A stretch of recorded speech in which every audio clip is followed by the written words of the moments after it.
Anytime we want to get involved with anything that we want to do in life, whether it's a new business, whether it's a new investment, we should always understand the pros and cons of the situation so we can make a well-informed decision, devise a winning strategy, come up with a plan to succeed. Now, flipping property is no different. It can be an extremely risky investment, just like any other really risky investment. It can come with a massive payoff and a massive reward and definitely change lives in a matter of just a few short months. So in today's episode, you'll learn the pros and cons of flipping property. In specific, we'll go over 8 pros and we'll go over 7 cons to help you decide whether flipping property is right for you. My name is Andrew Finney, your real estate geek. If you need help finding a top agent where you live, or if you simply want to drop me a line to say hello, my contact info is below. If you're new here, please go ahead and subscribe to this channel now and like this video. To get notified of the next episode, simply tap the bell icon. Thank you. Okay team, let's take a closer look at this and help you decide whether flipping property is going to be right for you or not. Let's go ahead and lead in with the 8 pros. The 8 pros really begin with the first one, potential to make a quick profit. If you invest in property correctly and you know what you're doing, you're going to be able to pick up the property at the right price and you're going to have your budget in line and ready to go to flip that property. You'll have your contractors ready to go, you'll have your team of specialists ready to go and make that happen and help you get that home back on the market, because the moment you close, you're losing money until you get it sold. So time is of the essence in getting everything done correctly and everything being done appropriately. That's going to maximize your return. So making a quick profit is benefit number 1. The second pro is that you'll actually gain a lot of experience in the process about business management, the real estate industry at large, and market conditions and trends. As you gain real world experience, you'll know how best to devise your winning strategy moving forward, which will take us into the third pro of flipping property. And that's simply that you're going to know a lot more about construction. Whenever it starts coming down to renovating property, you're going to be stripping some of these houses down the drywall. You're going to be redoing electrical or plumbing or some other major systems of a home, and you're going to be learning all of the components in a house. If you have no experience with renovations right now, then what I would suggest you do is maybe go look at some new home construction, especially those that are in frame. See if it'd be okay if you talk to the superintendent and if they kind of walked you around a little bit and showed you what was going on inside that house. When you break down a resale home, they're going to be very similar, obviously, right? They're going to have frames and they're going to have all the different systems. Now, what you can do by going and visiting a superintendent is learn what are the most recent codes and the things that you should be on the lookout for whenever you get ready to renovate your property. Now, ideally, you have a team of specialists that are very familiar with renovating property and can do so economically and swiftly and make sure everything is done to code and everything is done correctly. So construction is going to be part of your education as you continue to gain experience in flipping property. The fourth pro is that you're going to learn a lot about your local market. You'll be learning about market trends, market conditions, what buyers really are looking for, what people that are selling homes that are going to make good flip opportunities, why they're selling those flip homes and how to procure them. You're going to be learning a lot about your local marketplace where you're doing this, and the more that you learn, the more that you can grow and the more that you can implement your plan and adjust accordingly your business plan to ensure that it's meeting the needs and your goals that you've set forth for yourself with your real estate flipping career. The fifth pro is that you'll learn how to budget for unanticipated costs. Now, that's a very, very critical function of being able to do in any business, is being able to have a budget, stick to the budget, but also how to budget accordingly for unanticipated costs and expenses that may arise. As you're flipping properties, some of these flips are going to go along swimmingly and they're going to be like a dream come true. Those are probably going to kind of be your unicorns out there, to be honest with you. At the same time, you're going to have some of these properties that are going to always have Murphy's Law in effect. With Murphy's Law, you got to be prepared. So having a little bit of a tolerance, a little bit of a variance factored into your flip. Let's say that you're factoring maybe $30,000 for the flip. You might want to budget another 10 to 15% just in case there's any cost overruns. Doing so is going to better protect you and better teach you how to budget for your business and budget for your flipping career. The sixth pro is that you're going to learn a lot more about real estate in general. As you learn a lot more about real estate in general, you're going to be able to have a very good understanding and a knowledge of the real estate industry, and you're going to be able to buy your first short sale foreclosure by first understanding what a short sale or foreclosure is, how that system works, what the banks are looking like, and because you're familiar with your local market, you're going to know whether short sales or foreclosures are really a good deal for you to be able to go after and flip, or if it's best for you to turn to probate listings or other sources of opportunities with properties that might be able to be picked up at a good price that you can flip out by simply renovating them and maximize your return. The seventh pro is that you're going to meet new people, so you're going to increase your network. As you increase your network, you increase your opportunity to do more business. It's always good to know who the main players in the city are, and I've made a lot of videos about real estate investing, and one of the sources that I always suggest that you go to is the National Real Estate Investors Association. Now, I'll go ahead and put that down underneath this point in the show more description below. If you're not familiar with it, go ahead and check it out. Get networked, get linked up, and find the right team that's going to help you. Everything from real estate agents to lenders to title companies to repair people to handyman, property managers. Your team is essentially endless with what you need to have ready to go when it comes time to flip property. And you should always have a good backup option. That's why I mentioned a property manager. What happens if the flip goes south? What happens if you're not able to flip it out at the price that you need to return a profit? Is it a better stratagem at that point to hold the property and rent it out. Only you can decide that when the time comes. It is something to consider, and it is something to think about beforehand before getting involved with your real estate flipping career. The 8th pro is super awesome because that means that you've had a plan, you have a dream, and you've executed your plan into action, and you're actually doing it. You have a vision no one else is seeing exactly like you're seeing it, and you have that vision. We all have dreams, but how many of us really ever make that first step to get out and pursue our dreams and to live the life that we want to live and work towards living that life? Now, that's what makes you different than so many other people out there. You're not only talking about it, you're doing it, and you're doing part of it right now by watching this video. So I'm very proud of you. Congratulations. Keep learning, keep growing, stay true to yourself, and make sure that you keep your motivation alive and you keep your wits about you by getting more and more education so that you can best plan and prepare a business plan that's going to be a winning strategy for you in your real estate flipping career. That's going to bring us full circle over to the cons of flipping a property. So obviously we talked about a lot of great advantages of flipping property, but there are risks involved, like we said on the onset of this video. So let's talk about some of the drawbacks that you could experience in flipping property. The first con is losing money instead of making a profit. This is very easy to do with flipping a property because the main problem with flipping a property is when the flip becomes a flop,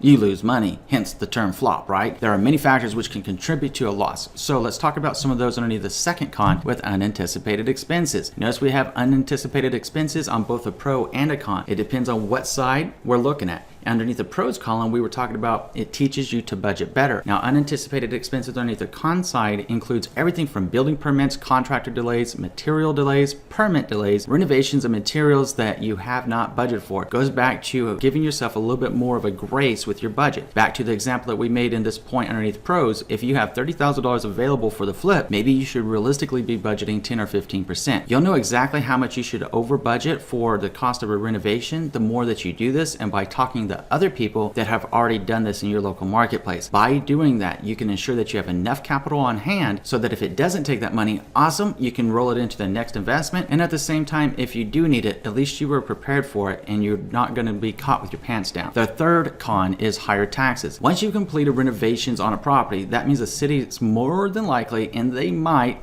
so let's just go with the word may here, increase your property taxes on that property while you own it. This will affect you if you have difficulty finding a buyer, obviously, and you have to pay the taxes yourself, or it can impact buyers who may rethink purchasing the property because of the higher tax bill in your area. It's something to think about, it's something to consider, and it's something to understand the mindset of the buyers in your market and what's trending in your market at the time in relation to what people are expecting in their new homes. The fourth con is losing your profit to taxes. Again, this may be something you learn the hard way come about April 15th, and any profit that you make on an investment property may be subject to the capital gains tax, and depending on whether you own the property for less than a year or more than 1 year, your capital gains rate will vary. However, you may want to be able to consider doing what's called a 1031 exchange and postpone the taxes owed to a future point in time if that's an option for you. So what's the best strategy you can take to ensure that you're not paying more in taxes than you really should? That means that part of your team, part of the people that you want to have associated with is a tax accountant, a tax strategist, or a tax attorney that you can position your taxes in such a way that you can legally mitigate taxes so you're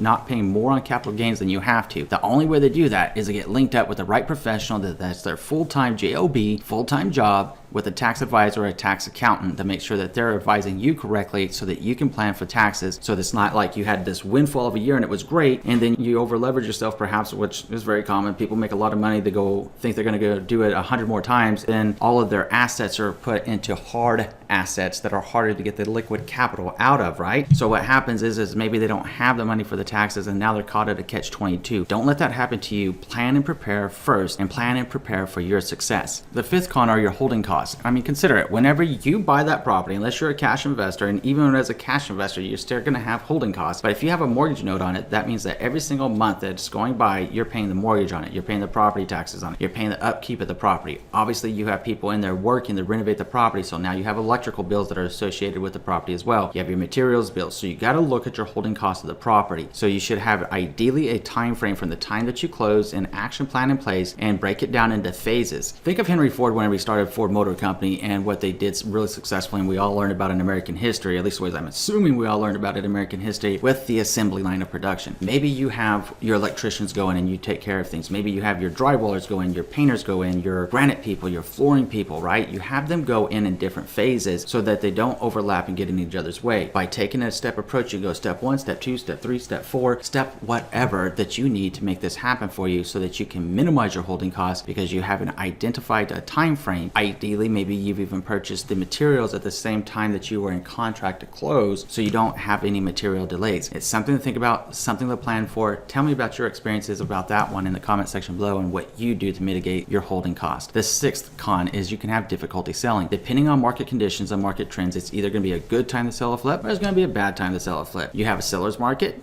you have a buyer's market, you have a stabilized market. In each one of those markets, buyers' mindsets may be different from buyer to buyer, of course, right? There's so many different types of properties out there, from resale to new to flip. Not everybody's going to be attracted to a flip property. They're just not. Not everybody's going to be attracted to a new construction or a resale property. So you got to find your audience and what appeals to them most to draw them into your flip. So it's important to think about that. If you have difficulty in selling, it's going to go right back up to the fifth con with your holding costs. The longer you hold it, the less money you're going to earn in profit on that property. The seventh con is stress. Just sheer out stress. Now, what's the best way to alleviate stress? The best way to alleviate stress is being able to plan, prepare, and anticipate challenges by factoring in Murphy's Law from the beginning. If you sit down and you think through the process and you do that well enough through your experience, talking to people, getting linked up in network, then you can start formulating a game plan that you can be very methodical with and see how everything goes and adjust and pivot accordingly. Always be flexible in your planning phases and always be flexible in the execution phases. Being able to quickly pivot from one direction to the next is going to be massively beneficial to you in terms of flexibility and what you're going to be able to accomplish because you're open-minded and you have the foresight of knowing that, hey, that something may go wrong here, so that means I need a plan for it. If you're prepared for it, then there's nothing under the sun that you're not going to be ready for.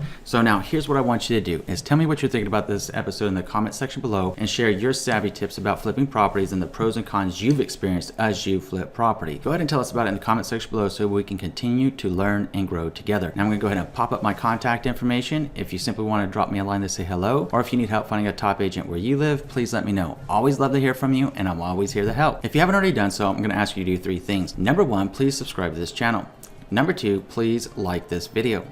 Number 3, please share this video around with someone you know is going to be able to help, because someone just like you is wondering about the pros and cons of flipping a property, and you can really help them out by sharing this episode with them today. Thank you so much. In between now and next time, I'm wishing you and yours a lifetime full of love, wealth, abundance, and happiness. Thank you for watching today, team, and enjoy an amazing day.